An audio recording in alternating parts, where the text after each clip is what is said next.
Alizon neither screamed nor swooned, but remained in a state of stupefaction, gazing at the body. As the moon fell upon the placid features, they looked as if locked in slumber. There he lay, the young, the brave, the beautiful, the loving, the beloved.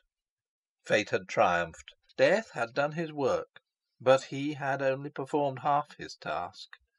"One grave, one grave! It was his last wish. It shall be so," she cried, in frenzied tones. "I shall thus escape my enemies, and avoid the horrible and shameful death to which they would doom me."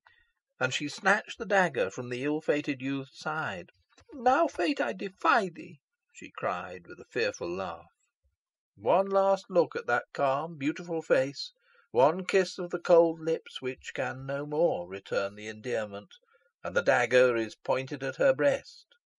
But she is withheld by an arm of iron, and the weapon falls from her grasp. She looks up. A tall figure, clothed in the mouldering habiliments of a Cistercian monk, stands beside her. She knows the vestments at once, for she has seen them before, hanging up in the closet adjoining her mother's chamber at Whalley Abbey, and the features of the ghostly monk seem familiar to her. "Raise not thy hand against thyself," said the phantom, in a tone of awful reproof. "It is the Fiend prompts thee to do it. He would take advantage of thy misery to destroy thee." "I took thee for the Fiend," replied Alizon, gazing at him with wonder rather than terror. "Who art thou?" "The enemy of thy enemies, and therefore thy friend," replied the monk. "I would have saved thy lover if I could, but his destiny was not to be averted. But rest content, I will avenge him." "I do not want vengeance. I want to be with him," she replied, frantically embracing the body. "Thou wilt soon be with him," said the phantom, in tones of deep significance. "Arise, and come with me. Thy mother needs thy assistance." "My mother!" exclaimed Alizon, clearing the blinding tresses from her brow. "Where is she?"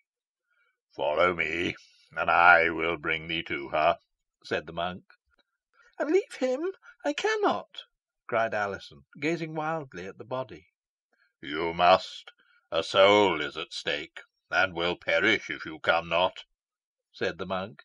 "He is at rest, and you will speedily rejoin him." "With that assurance I will go," replied Alizon, with a last look at the object of her love. "One grave. Lay us in one grave." "It shall be done according to your wish," said the monk, and he glided on with noiseless footsteps.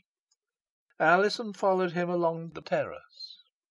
Presently they came to a dark yew tree walk, leading to a labyrinth, and tracking it swiftly, as well as the overarched and intricate path to which it conducted, they entered a grotto, whence a flight of steps descended to a subterranean passage, hewn out of the rock.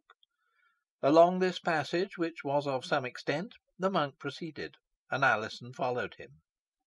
At last they came to another flight of steps, and here the monk stopped.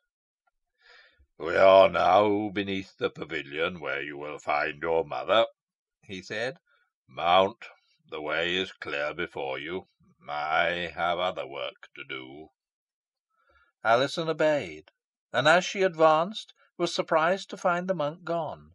He had neither passed her nor ascended the steps, and must, therefore, have sunk into the earth. CHAPTER 12.